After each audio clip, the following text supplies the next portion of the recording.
killings. You are For the record, Mr. correct, ma'am. Chair. Tama Thank you, ka talaga. Mr. Chair. Tama ka talaga. So, ganito na lang. Huwag na lang yung pulis. Kawawa yan, wala yung sa experience, Davao, ako. Imbestigahan niya ako. Set a date for an investigation para sa akin. Ako ang imbestigahan ninyo. At kunin ninyo yung record sa Davao yung namatay. At sabihin ko sa inyo kung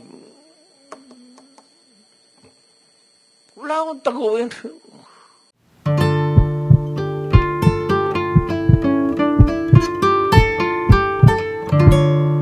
Just last statement before I sige. wrap up, before I give the floor to Senator Risa. I just would like to put on record the statements made by former Senator De Lima. During the investigation here in the Senate, during her term when she was still a senator, wala pa rin nakitang ebidensya tungkol dyan sa mga DDS na tinatawag. Nung CHR chairman siya, wala rin nangyari sa mga investigation at wala pa rin nakitang ebidensya. Nung secretary siya ng DOJ, which is a very very powerful cabinet position, wala po rin siyang mga nakitang ebidensya. At hanggang ngayon, yun pa rin po ang sinasabi niya, wala pa rin gustong mag-testify, wala pa rin siyang kinakasuhan. So I think that is a matter of incompetence, Mr. Chair. I take Thank you. Mr. strong Chair, exception to that, Your Honor. Okay, to be fair, sige. The chair will be fair. Excuse me, everybody, Mr. President, teka muna. Sige, Hindi ko po yes, nagustuhan. Senator De Lima, sige, Thank you. short short. Hindi sige, ko po response. nagustuhan yung ganong conclusion na Okay. wala akong ginawa o that incompetent.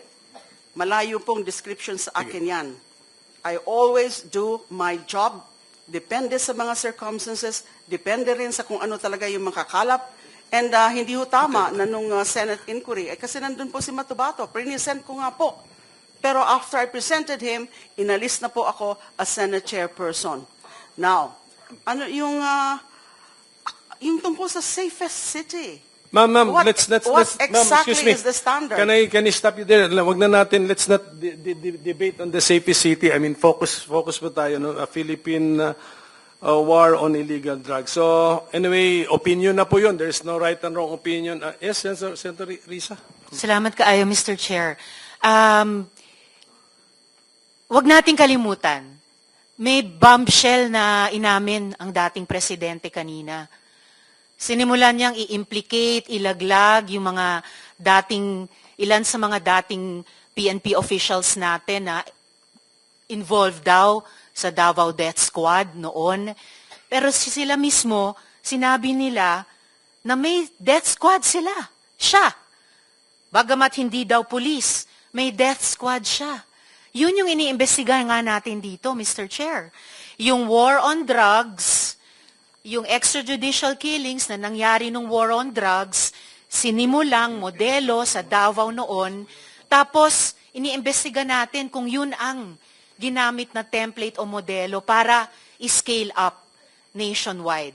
So, bombshell yung sinabi po ng dating presidente na meron na silang death squad, anuman ang pangalan yan, police o non-police ba yan, kasi it looks like what we are investigating now, yung ginamit na instrumento para sa war on drugs na nagbunga ng napakaraming extrajudicial killings. You are For the record, Mr. correct, ma'am. React, sir. Tama Thank you, ka talaga. Mr. Chair.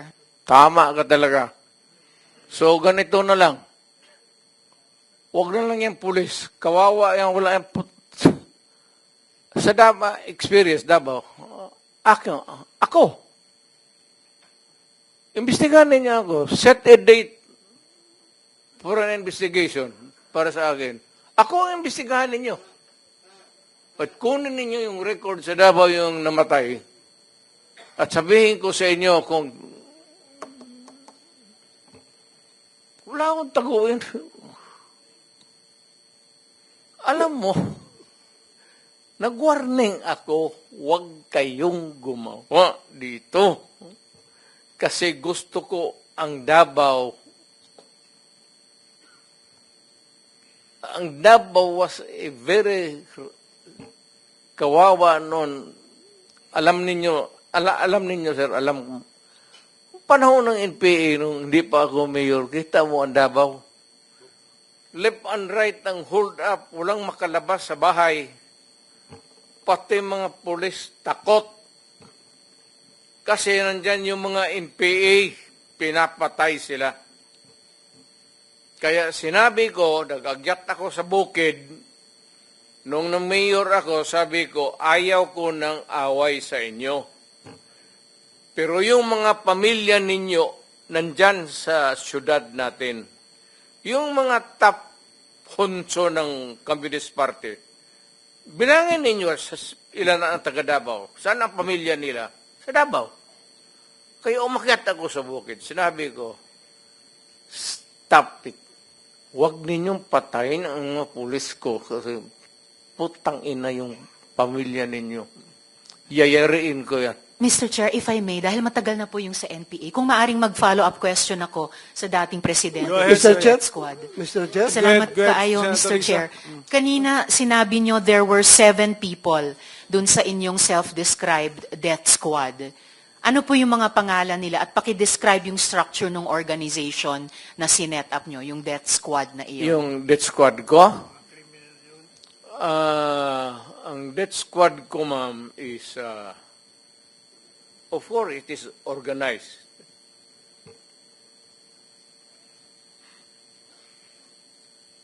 Hanggang dyan lang.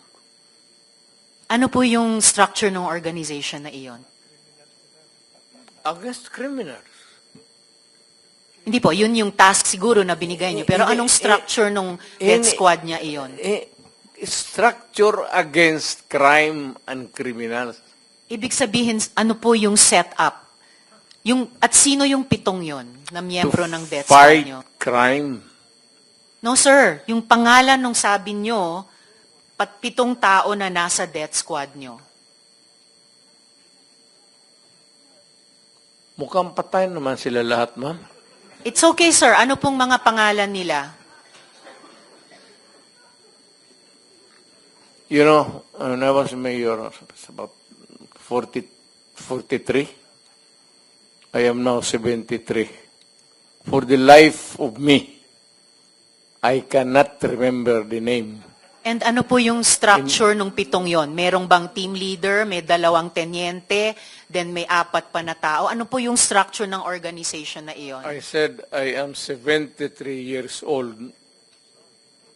Hindi ko nga alam kung bakit nandito ako kaharap mo. Sir, I'm sure alam nyo kung bakit kayo nandito. In fact, kayo po yung nagsalita ng pinakamarami sa resource persons. Well, May reward po ba yung 7 iyon sa death squad nyo?